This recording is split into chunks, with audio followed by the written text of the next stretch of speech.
नमस्कार दोस्तों, मैं हूं ज्योतिषाचार्य चंद्रपाल सिंह और आप देख रहे हैं यूट्यूब चैनल अपने उपाय। और आज की वीडियो में हम आप लोगों को बताएंगे कि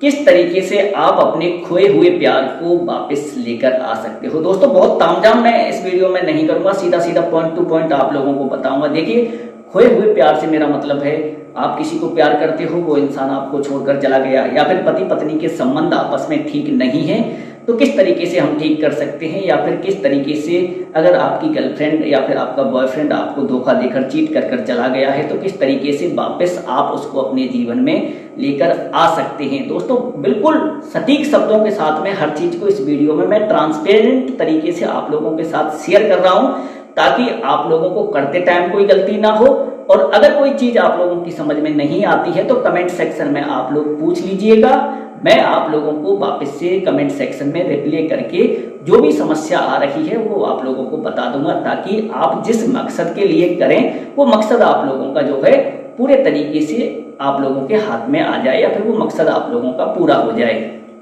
लेकिन दोस्तों, आप लोगों को मैं बात करूं उपाय की, तो उससे पहले कुछ चीजें हैं जो आप लोगों को अपने दिमाग में ये चीज बिठा लेनी चाहिए,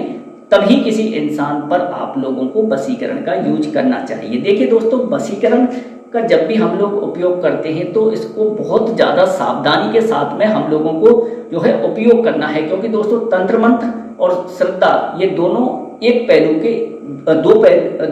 एक सिक्के के दो पहलू हैं। इसको आप लोगों को अपने दिमाग में अच्छे से बैठा लेना है, और जब भी हम ऐसा कोई उपाय कर रहे हैं तो हम लोगों को ये चीज अपने दिमाग में जरूर रखनी चाहिए कि जो भी उपाय है वो धार्मिक रूप से स्वीकार्य हो, और इसके साथ साथ में किसी भी इंसान का उस उपाय से उसके जीवन में कोई भी नेगेटिव असर ना आए। इन दो चीजों को जब आप अपने दिमाग में बिठा लो तो उसके बाद में आप लोग उपाय करिएगा। 100% दोस्तों बहुत ही अद्भुत है, बहुत ही प्यारा सा उपाय है। लेकिन ये चीज आप लोग जरूर रखिए कि बदला लेने की भावना आपके अंदर नहीं होनी चाहिए, कि किसी को नीचा दिखाने के लिए या फिर किसी से बदला लेने के लिए आप लोग जो है तंत्र मंत्र उपाय इस तरीके से यूज ना करें। क्योंकि दोस्तों, अगर आप किसी का बुरा करोगे तो निश्चित रूप से आने वाले समय में आपके साथ भी बुरा होगा। कर्म से कोई नहीं बच सकता है दोस्तों, इसलिए अपने कर्मों में आप लोगों को ये चीज जरूर रखनी चाहिए कि हाँ, अपने जीवन को खुशहाल बनाने के लिए, किसी दूसरे के जीवन को खुशहाल बनाने के लिए, या फिर दोस्तों पति पत्नी अक्सर हम लोगों ने देखा है कि पारिवारिक जीवन की जो गाड़ी है वो बिगड़ जाती है, तो उसको वापस से लाइन पर लाने के लिए आप लोग इनको करिए। देखिए, जीवन कितना मधुर बन जाता है। अब बात करते हैं कि उपाय आप लोगों को कब करना है, किस तरीके से करना है, और किन किन सावधानियों के साथ में उपाय करना है।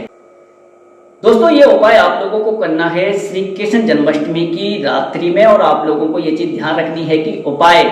प्रेम, आपसी मेल जोल और इसके साथ साथ रिश्तों में मिठास पैदा करने के लिए ही किए जाते हैं, ना कि किसी को मजबूरी में अपने साथ में बांधने के लिए उपाय किए जाते हैं। अब इतनी चीजें आप लोगों के दिमाग में क्लियर हो गई होंगी, तो आप लोग नोट कर लीजिए सामग्री आप लोगों को क्या क्या चाहिए। देखिए, लोगों को 2 पीले फूल चाहिए, चाहे आप गेंदे के ले सकते हो, गुलाब के ले सकते हो, या फिर कनेर के ले सकते हो। पीले फूल का मतलब है पीले 2 फूल आप लोगों को चाहिए। एक घी का दीपक जो है, शुद्ध घी का एक दीपक आप लोगों को चाहिए, और इसके साथ साथ में माखन और मिश्री का भोग जो भगवान श्री कृष्ण को आप लोगों को लगाना है वो भोग भी चाहिए। इसके साथ साथ में हल्दी और कुमकुम, और इसके साथ साथ में श्री कृष्ण जी की एक छोटी सी मूर्ति, अगर मूर्ति आप लोगों को नहीं मिलती है तो श्री कृष्ण जी की एक छोटी सी फोटो आप लोगों को ले लेनी है। किस तरीके से करना है आप लोगों को कि श्री कृष्ण जन्माष्टमी की रात्रि 12 बजे आप लोगों को ये उपाय करना है। सबसे पहले भगवान श्री कृष्ण को आप लोगों को स्नान कराना है, और स्नान कराने में जो सामग्री आप लोगों को लेनी है वो है दूध है, दही है, और इसके साथ साथ में शहद है, गंगा जल है, और उसमें कुछ मीठा मिला लीजिए। और इन चीज़ों से आप लोग भगवान श्री कृष्ण को सबसे पहले स्नान कराइए, और स्नान कराने के बाद में जो पीले फूल आप लोगों ने लिए थे वो पीले फूल भगवान श्री कृष्ण को अर्पित कीजिए। और अर्पित करने के बाद में जो दीपक आप लोगों ने लिया था उस दीपक को प्रज्वलित कर दीजिए, और प्रज्वलित करने के बाद में जो माखन और मिश्री आप लोग लेकर आए थे उसका भगवान श्री कृष्ण जी को भोग लगाना है। और भोग लगाने के बाद में दोस्तों आप लोगों को 108 बार मंत्र का जाप करना है। मंत्र आप लोगों की स्क्रीन पर आ रहा है। इस मंत्र को आप लोग किसी कागज पर जो है नोट कर लीजिए और इसी मंत्र का आप लोगों को 108 बार जाप करना है। दोस्तों एक चीज और मैं आप लोगों को बता दूं कि जब भी आप इस मंत्र का 108 बार जाप कर रहे हैं तो अपने मन के अंदर जिस भी इंसान के लिए आप ये उपाय कर रहे हैं, चाहे पति के लिए, पत्नी के लिए, गर्लफ्रेंड के लिए, बॉयफ्रेंड के लिए, उसके लिए सुंदर विचार अपने मन में स्मरण करते रहें, मंत्र जाप करते रहें। उसके बाद में जैसे ही 108 बार आप लोगों का मंत्र जाप हो जाता है, होने के बाद में आप अपने आसन से खड़े हो जाइए और जो भोग आप लोगों ने शाम को रखा था यानी रात्रि 12 बजे रखा था, उस भोग को दूसरे दिन या तो पक्षियों को डाल दीजिए या फिर छोटे बच्चों में वितरित कर दीजिए। अब दोस्तों कुछ चीजें हैं जो आप लोगों को फिर से मैं बोल रहा हूँ ध्यान रखनी है कि किसी भी वशीकरण क्रिया का जो इस्तेमाल है वो किसी दूसरे इंसान की इच्छा के विरुद्ध करना गलत है। मान लीजिए दोस्तों आप तो किसी लड़की को चाह रहे हैं लेकिन वो लड़की आपको नहीं चाह रही है, तो ऐसे में आप ये वशीकरण उपाय उस पर यूज ना करें, वरना इसके बहुत ज़्यादा घातक गंभीर परिणाम भी बहुत सारे लोगों से देखने में मिले हैं। और अक्सर अगर आप लोगों को थोड़ा सा भी तंत्र का या मंत्र की आप लोगों को थोड़ी सी भी समझ होगी तो आप लोगों ने भी कभी ना कभी ये चीज़ नोटिस की होगी कि इस तरीके के उपाय अगर किसी इंसान की इच्छा के विरुद्ध या फिर अपने स्वार्थ को पूरा करने के लिए अगर हम करते हैं तो इसके दुष्परिणाम क्या क्या होते हैं।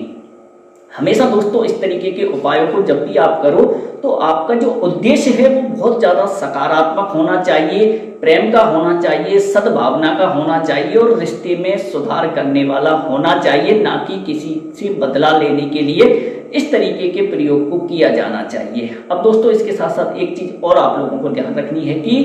नकारात्मकता और जबरदस्ती से किसी के वशीकरण, अगर किसी का वशीकरण हम लोग करते हैं तो हम लोगों को कर्म का दोष लगता है और इसके साथ साथ में जीवन में उथल पुथल आने वाले समय में होना शुरू हो जाती है। इस चीज से दोस्तों बिल्कुल इनकार नहीं कर सकते। हाँ, पति पत्नी है, रिश्तों की गाड़ी को प्रॉपर तरीके से चलाने के लिए आप लोग करिए, क्या दिक्कत क्या है। बच्चे अगर गलत रास्ते पर जा रहे हैं करिए, क्या दिक्कत है। अगर कोई लड़की है जिसके साथ में आप उसको अगर अपने जीवन में लेकर आओगे, सुखी रखोगे, तो उसके लिए करिए, कोई दिक्कत नहीं है। लेकिन ये नहीं कि भाई किसी लड़की का आप लोगों ने वशीकरण कर लिया, उसको ले आए, फिर उससे आप बदला ले रहे हो अपनी पुरानी चीज़ों के लिए, तो ये चीज़ गलत है। ये बिल्कुल ज्योतिष शास्त्र में वर्जित है, ऐसा आप ना करें। अदरवाइज कर्म का जो दोष लगेगा उससे आप किसी भी तरीके से नहीं बच पाओगे। इसी उम्मीद के साथ में दोस्तों वीडियो आप लोगों को कैसी लगी कमेंट सेक्शन में जरूर बताइएगा। उपाय से संबंधित कोई भी समस्या है तो भी कमेंट सेक्शन में जरूर बताइएगा और आप लोगों से हम मिलेंगे एक नई वीडियो में। तब तक के लिए जय श्री कृष्णा।